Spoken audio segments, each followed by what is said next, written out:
Postpartum depression is rarely discussed in our communities, yet it affects many Black mothers and families.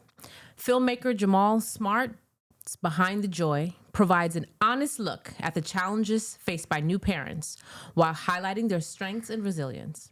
We're here with Jamal to learn what inspired his film, the stories that stayed with him, and what he hopes it sparks in our communities. My name is Aleeia Abraham, and I'm here with Jamal Smart of Behind the Joy. Yeah, you got like a newscaster intro. I was good. I didn't practice anything. Like you got like a newscaster voice. Okay. All right. So how you doing? I'm okay. How are you? I'm doing all right. I'm doing really good. You know, I'm really beyond blessed, and you know, I'm just here to push out this movie and spread awareness about postpartum. So you are a filmmaker. Is this your first film? This is my first film. Oh, congratulations. Thank you. So how did you know like this was a story that needed to be told? So it just kept coming up in my life. Mm-hmm. I had my first child when I was 16 years old, my first and only child. So I don't have no other child. I had my first and only child when I was 16 years old. And when my friends and family started having children, they would tell me all these stories about how they don't feel connected to their child, or they're hearing these voices and having these dark thoughts and not feeling connected to their children. And about 3 years now, my sister had her first child, and me being a little older, I knew what postpartum was.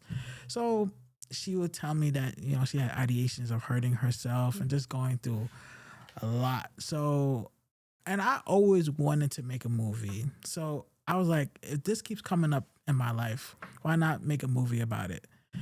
And another reason is, so most of the time when we see our family in our community, it's most of the time it's at a funeral for a lot of people. Yeah. So I wanted to create an event, a joyous event every year to bring my family together. I want people dressed to the nines, be smiling, and you know, it gives me joy every time I see somebody's birthday and somebody reposts a picture they took at one of my events. So those are like the three reasons. I always wanted to make a movie. It kept coming up, and I wanted to bring my community together. So I assume you spoke to a lot of people when you wanted to do this, or you spoke to a lot of people even before you decided this was going to be your film. Like, how do you decide whose story to show in the movie? So before I wrote the film, I did a case study of about 30 women who went through postpartum. I used their stories in the film about like close friends, some strangers, or some friends of friends, and I just used their story to like really give the real feel in it. So talking to 30 mothers, like what was that process like? How long did it take? How did you choose who to interview? It took about like 2 weeks. I just made a Google form and I said like, listen, I'm trying to make a movie about postpartum, and you know, for me knowing you this long, I know you went through some sort of postpartum. So, you know, fill out this thing and let me know. And most of them filled it out. So we hear postpartum and we automatically think of mothers. We think of women. How do you see fathers reflected in the stories shared in Behind the Joy? So the father in this movie, he suffers with postpartum anxiety and OCD because, you know, males can get postpartum. I think every 1 out of 7 men can experience postpartum. But it shows up in like anxiety or OCD. Like there's some parts in the movie where you see him being extra fidgety, or he wants things extra clean and stuff like that. So, and another thing, every time I show like a scene of the movie or to see the movie, a lot of fathers come up to me and ask me like, oh, like, how can I show up for my partner? Or I get it now because the way the movie explains postpartum, like they get what their parents go through, and they don't want to make the wife feel like they're third wheel anymore. Yeah. When you first started this journey to making this movie, you had a certain vision. Yeah. How did that vision change as you started getting new information? Like, what did you learn over the research process? So I learned that women just don't automatically get postpartum after giving birth. They go through a period called baby blues. Then anything after 3 months, you can be diagnosed with postpartum. And I learned what a doula is. I learned more information about a midwife. I even learned that one of my aunts, when she started her nursing career, that she was a midwife. So it was just so much information that I feel like it was just there and ready for me to receive. It was just so easy. And you know, it had like a big effect of how I, you know, view mothers now. I was always raised by women, but now it's like when I I guess small, lashing out, and she work like a 12-hour job. My aunt and my mother work a 12-hour job. I was like, damn, I was just really adding on to it. So it really changed me. I don't like to say change. It really helped me grow. Good.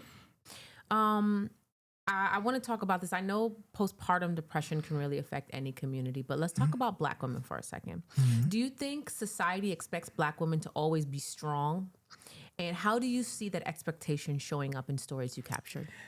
Yes. So everyone feels like, well, the Black woman is the strongest thing I feel is on the planet. And, it's not always okay to be the strong person in the room. Like, you want to be able to rest your shoulders and not have to show up every single time. Self-life is very popular right yes.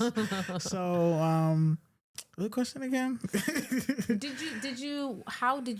I'll just read it from the beginning. Do you think society expects Black women to always be strong? We know the answer to that. Yes, right? Yes. That goes without saying. How did you see that expectation show up in the stories that you... So, the character, I did base her on that stereotype, that strong Black women that don't want to ask for help. And I wanted to break down that stigma. That's what a lot of this movie is, breaking down that stigma, seeking, like, it's okay to ask for help. So that's what I wanted to showcase in this film. Like, it's okay to not be strong. It's okay to not be okay. Seeking for help is a step towards joy. That's the slogan for this film. You were always in some sort of performing arts, right? You were in theater. No theater. I thought you were in theater. Where did I get that from? Somebody give me misinformation. Tell me your background then. So, how'd you get into filmmaking? So my older cousins, really. Got it. So my older cousin Chauncey Henry, he's a lawyer. Yeah. He was always into like film and writing stories. He was a very creative writer. And when I was I think 10 years old, he put me in his film. And he actually went to Jamaica Ave, Collie Block, and he was selling the DVDs, and I was out there helping him and stuff like that. And to me, if my cousin can do it, that means I can do it. Okay. And I feel like that goes with anything. Yeah. Like if a person that I know, if he can be a lawyer, I can be a lawyer, and that's what really inspired me to make this film. Matters. Yes. So how did that prepare you for this film, that experience? So it showed me the technology and keeping things simple. And another thing that prepared me to make this film and grab it all together, I used to do real estate investment, and I had 4 properties, and just being able to coordinate a whole team to work on a single project, it kind of helped me coordinate a whole team, cast and crew to work on a single project. So that came into play. And also I do IT, and most of the IT people are big problem solvers. And the phrase with IT is KISS, keep it simple, stupid. So I want to make sure that everything is very, very simple, very to the T, and preparation is very, very key. I like to be overly prepared with things. So all those elements help me craft this story, and just relying on people and reaching out to your friends and family. I most of the spaces that I shot in the movie, I just ask friends and family, can I use your house, or can somebody with a restaurant, or calling people on Google saying, hey, I'm doing this, would you how much is the rented? So yeah. So I want to go back to where we talked about you did your research for this film and just kind of what you found out. What was an underlying theme you found in most of your participant story? Body dysmorphia, not feeling connected to their child, the uncontrollable crying nights where your kid don't want to stop crying, the dark thoughts, not feeling like they're good enough, or feeling like they're a bad mother. Those were the major underlying themes, and just not being the same person after having a child. What kind of change do you hope to see as a result of this film? I want to see people talk about mental health more, and give more grace to each other. And I don't feel like that's here. Everyone wants to judge, and I come from a Caribbean background. It's hard to talk about your feelings with your older relatives. And I want to break that up because you never want someone to feel alone or isolated. Then they sit in their thoughts, then they go into depression and they feel like they can't talk to nobody. Got it. Thank you. Are there ways viewers can get involved, support, or help spread awareness locally? Yeah, just I don't want to say the cliche thing like come to the movie, but there's definitely ways. Just I think the first thing is just ask a mother, how are they doing? I was very guilty of this. When my friends or family have a baby, I'll call them and the first thing I say, how's the baby? Of course. And and you make the mother feel like, oh, this F me, right? So I think the first step is just asking how are you? How is the mother? And just be very sincere because she went through the most craziest thing in life, so you have to see how she's feeling about it. So check in just the check woman in in your life, the new mothers, old mothers, every mothers, right. every mothers. Check on people because you never know, that kid still might be driving her crazy. as they do. So tell me a little bit about, you have an event coming up. Yes. So let's talk a little bit about that. Yes. What is it? Where is it? Who is it? I'm having a Queen's world premiere of Behind the Joy at York College, and it's proudly sponsored by Northwell Forest Hills. Beautiful. Nice partnerships. Yes, it's a beautiful partnerships, and I have the BlaQue Resource Network. I don't know if you heard of it or involved. I have the Greater Jamaica Foundation Development Corp, GJDC. Yes, I have Resorts World coming on. I have this is a party. Yes, it's a family. York College, of course, because that's where it's going to be at. Jamaica YMCA. Really? Yes, they're coming on board, and and the Postpartum Resource Center of New York, who are frequently partner with me. Got it. Yes. I mean, that's like Queens. Yes. You got a good showing out for Queens. When is it? It is October 11th on Saturday from 12 p.m. to 5 p.m. We're having two showings, one at 1:30 and one at 3:30. We also have a panel. We have the famous Aleeia Abraham to MC the whole thing. Yeah, we do. You already hear her new cast of voice. That's so right. Thank you very much. She's gonna kill it.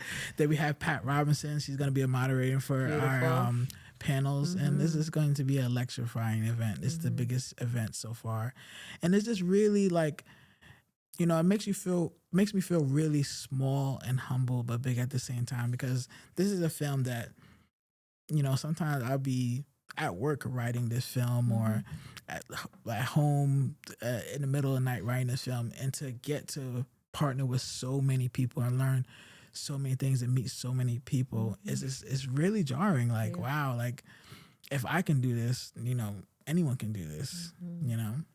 How do you get tickets? You have to go to behindthejoy.com, or you can go on Eventbrite and search up Behind the Joy, or just Google Behind the Joy. It should be the first ones to pop up. And tickets are $10. And that's easy. York College students are free. I don't know if you heard that. Y'all heard that back there, right? York College students are free. And behindthejoy.com. And who should absolutely attend this screening? If you are a mother, you should come. Yeah. Because it's something that you can learn from anyone.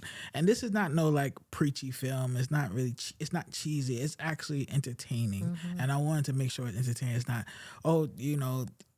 it's not no Hallmark thing. It's actually really entertaining, and you're gonna love it, and you're gonna be very surprised, and you're gonna open your eyes, and you're gonna want to call a mother after. Okay. I learned a lot about you today, and I'm glad I was able to spend this time with you. Yes. I'm excited for this partnership. I'm excited for your journey. I'm excited to watch the movie. Yes. And I will bring out as many people as I can. Yes, let's pack it out. Let's pack it out. Let's pack it out. And it was lovely talking to you Yes. today. And I wish you much success. And everyone, don't forget to go on Eventbrite and look up Behind the Joy. Behind the Joy. And get your tickets to this movie premiere. It is going to be epic. Yes. And I will be there. Yes. You're gonna be able to meet her. Okay? Yes. No, it's not about me. I don't want to be in the camera. Oh, It's boy, not get about used me. to it. No. I'm gonna try. Yeah. It's a part of growing. It is. You'll Yes, get used it's a to part it. of growing. Thank you so much for joining me. Yes. Yes. Have a good day. All right.